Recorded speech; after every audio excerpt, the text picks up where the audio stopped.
Welcome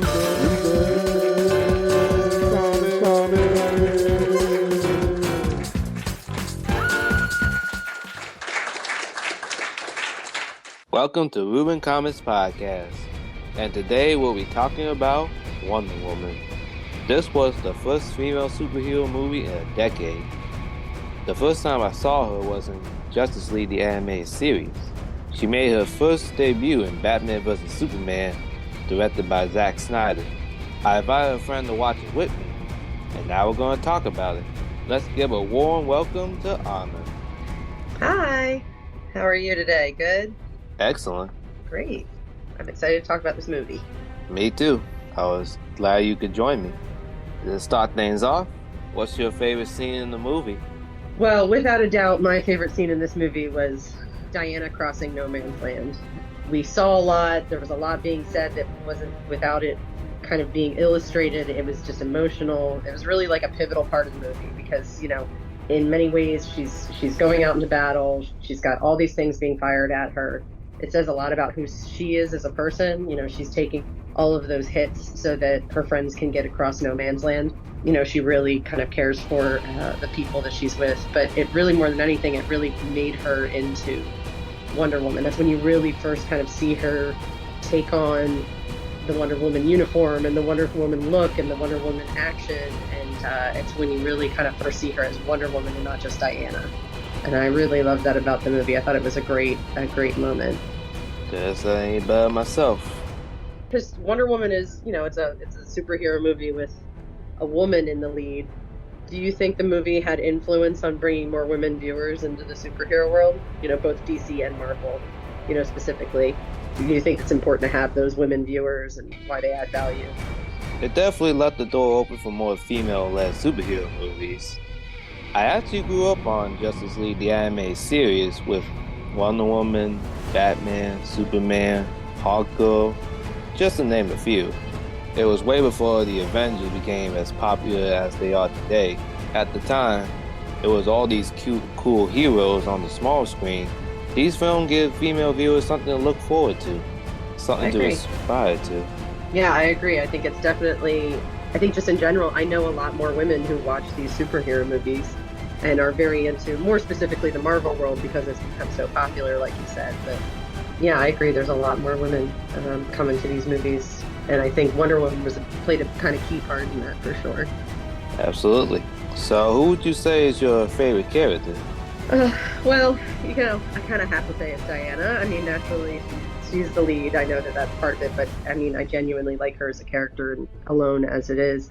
She's really incredibly brave and she's just inherently good, which I love in many ways, but she's also kind of naive. And, I'm in a position, I work in a business and I run a company and I took over when I was a very young woman and I work in a man's business. I work in construction. And so a lot of people were very supportive of me when I started. I didn't always have support from everybody, but a lot of it was, oh, you're so brave to take on this company and do what you're doing. There was a lot I didn't know, and there was a lot that I was naive to as well, and I really felt like I connected with Diana on that level, right? She's out there trying to do good, but she's so naive about the way of the world that, she makes a couple of mistakes along the way, but she learns from them, and she's really, really very sage and wise in some ways and very naive in others, and I really loved that about her. Can't make lemonade without a few lemons. There you go, I like it. So what do you think your interpretation of the overall message of this film is? I think the message has a lot to do with the basic plot of good versus evil, and the war is at the center. She thinks by killing Ares it will stop. They just keep at it. They just ride or die. Yeah. Sometimes we make good choices. Sometimes we make bad choices. In this movie, she's clearly the hero with superpowers, but this movie clearly demonstrated that anyone can be a hero that wants to do good in life, helping others and protecting the world, even the ultimate sacrifice, which is giving your life to do so. I completely agree. That is definitely the overall message that I got out of this film as well. The war played such a key part. It wasn't just the bad guys. It truly was. Never really thought of it that way. Diana's mom and aunt were very influential in her life. Do you have any Wonder Woman that were influential and inspirational in your life? Yeah, I mean, I have many that are inspirational in my life. I would say so much of my life has been my family is very important, but my job has been a very kind of key part of my world over the past couple, about decade. And so there's been some people that have really influenced my career and how I've kind of advanced my business forward. And one of those is a coworker of mine who's my director of operations. She's just gotten me through a lot of tough times. She's probably the hardest worker I know and one of the smartest people I know. And I'm blown away by her incredible talent and also just dedication to a company that we're building together. It's just been wonderful for me. I also have a business coach as well who's been really just like a Wonder Woman for me. She used to be a high executive of a major company, and now she runs kind of a company of where she manages other business owners and leaders and mentors them and facilitates them. And she's just dedicated her career to helping business leaders be better, right? And make us better so that we can be better for others. And she's just constantly pushed me to be a better person. So she's been my Wonder Woman. They all sound like good friends. Yeah. Who are Wonder Woman in your life? I want to say my Wonder Woman growing up was my grandmother, Grandma Gore. She always believed I could do great things. She never took any money from my parents for watching me and my brother and sister until we were in our teens. She always gave me great advice and life lessons about believing in yourself. She would always pick me up from school on time, and we would stop to get something to eat on the way home, like McDonald's or Wendy's. Even when my parents called her late at the last minute, she never complained. She never missed an activity that I was in, and she always greeted me in a way that made me feel special and loved. She received many awards in life from a bunch of organizations, and she kept our family together. She passed away in 2015 at the age of 87. Even though she's not here, I know she's watching over me. She is one of the Wonder Womans of my life. My mom is also a Wonder Woman. I remember she brought me my project that I left home that saved me from getting an E. I also remember my middle school teacher, Miss Oilade. Another Wonder Woman is Miss Dabney. She was one of the first mentors my dad recruited when he created a mentor program to help me develop and enhance certain skills that could help me with college and my career. My last Wonder Woman to mention is Dr. Renee Allen. She always encouraging me and giving me support in everything I do. She helps promote my podcast and always gives me money when I'm helping my dad with events that she organizes. She's a very nice lady that believes in me. I think those Wonder Women are incredibly important. That's a great list. And the believing in you part is the best part, right? It is. And I believe in them. So, how much did you enjoy the villains? Oh, I had mixed feelings on the villains. Like I said, you and I kind of talked about earlier, I think, one of the core villains of this movie was actually the war, almost more than it was just the individual people, which I thought was unique for a superhero movie, right? Like, we see a lot of superhero movies where there's a specific villain that people are going after, and they usually have little subordinate villains and that sort of thing. But this movie, yes, Ares was a villain, and the general was a villain, and Dr. Poison was a villain, but the reality was the war was there, and what it does to people, and how much harm it creates, and human nature in general. That was very much a part of the villain story as well. I wasn't super wild about the casting of Ares. I feel like it was hard for me to get away from the fact that was Ron Weasley's dad in Harry Potter movies, who's so kindly and nice. I know that was somewhat intentional. They wanted to pick somebody who seemed nice but turned out to be the villain, right? That's part of the surprise. But I think, the general and the doctor kind of played off each other really nicely as villains. They were very complementary in terms of their personalities and their evilness, if you will. Dr. Poison was definitely a little bit more haunting as kind of a psychological villain because she was obviously unhinged. But yeah, I think overall the villain story was interesting because I feel like a lot of it was the backdrop of the war, and like Ares makes that comment a lot about how human nature is and how we create these wars ourselves and that sort of thing. So I thought that was an interesting kind of overall theme of the bad guys in the movie. Yeah, I couldn't see him being Ares, but it was definitely a nice part of the story. You're in a business of protection. What are some of the forms of protection you notice throughout the movie? It's a good question. So yeah, my company does fire protection. So protecting people is a very big part of our world here. And this movie definitely had a lot of protection themes. One of the first scenes I noticed that had a theme like that was the beach battle on the island with Diana's aunt protecting her from the invading men that were coming onto the beach. I thought that was a beautiful scene. One, it was just stunningly beautiful to see the Amazon women warriors in action, right? They were just really, really cool to watch. But beyond that, seeing Diana's aunt sacrifice herself to be there for Diana was really, really beautiful. And then there was kind of like a totally different style scene where you have that more intimate alley scene where Diana is protecting Steve in the alley from the guys who are trying to shoot bullets at him, and she's blocking the bullets with her armor. That was meant to be a little bit more comedic and light. I kind of loved the role reversal, the gender role reversal that was happening in that scene.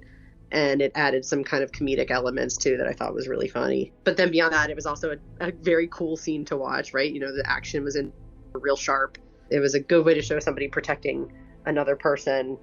Obviously the no man's land scene, we talked about that earlier. I think that was, watching her take fire on those bullets with the shield was wonderful because, you're seeing her take all of that hit. Like, she'll take everything on herself so that her people behind her are protected and they can get across safely. So that's more taking care of an entire group and watching out for all good people, and that was wonderful to see. But really, one of the ultimate protection scenes I thought that was the most telling and the most large scale was really actually Steve's scene. It wasn't even Diana's scene, when he kind of sacrifices himself to protect essentially all of mankind, and to protect so many other people who would have been killed and murdered by this poisonous gas and these things that they were going to send out. The fact that he sacrificed himself was just a beautiful way to end the story. I know it was sad, but I really thought it was a really nice way to show war can hurt a lot of people on a large scale, but he was able to take an action that saved a lot of people on a large scale and protected a lot of people. I thought that was really interesting. Yeah, it was so sad to see him go, but it was all for the greater good. Exactly.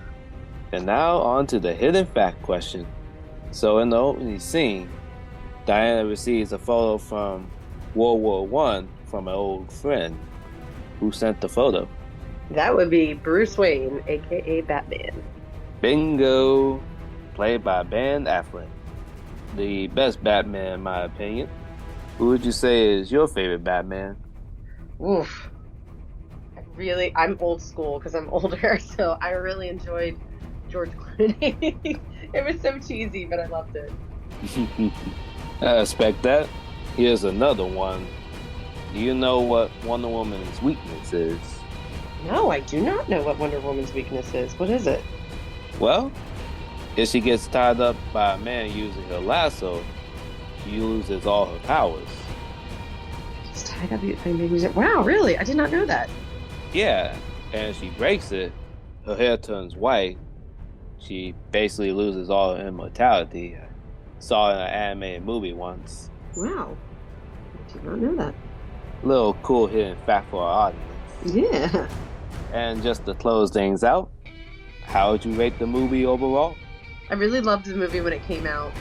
I remember being very excited to have a Wonder Woman movie to look forward to. To me, it was one of the first lead female superhero movies that I got to go see. And on rewatch, I still really enjoyed it.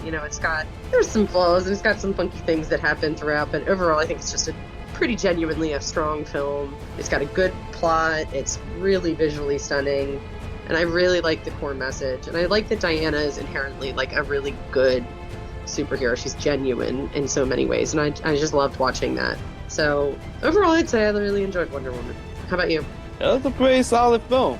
I remember watching it when my family bought tickets to see it. I really liked it. It was definitely a cool take on a character that I really appreciated.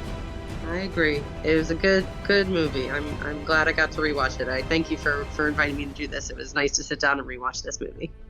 It's my pleasure. Thank you for talking with me on the show. Absolutely. It was a pleasure. This is Ruben of Ruben Comics Podcast. I wanted to thank my guest Anna, and I'm adding a special segment today. I'm going to share with you 10 things about Wonder Woman you didn't know. Okay, here we go. 1. Her first comics were banned initially. 2. Wonder Woman creator William also made the first lie detector. 3. Her island forbids men. Huge bummer. 4. Wonder Woman was the first ever superhero name before Hawkgirl, Captain Marvel, Black Widow, and the Wasp, just to name a few. 5. Wonder Woman and Superman dated in the New 52 comics and the animated movies. Not a fan. 6.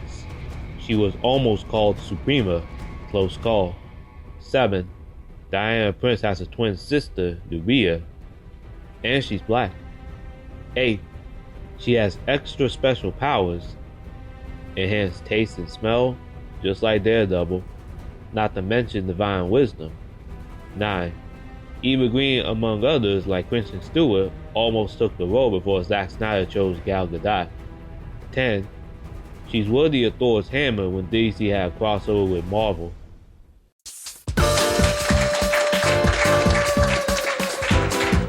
This is Ruben Comics Podcast. Thank you for listening. Next episode will be Thor Love and Thunder, signing off. Ruben.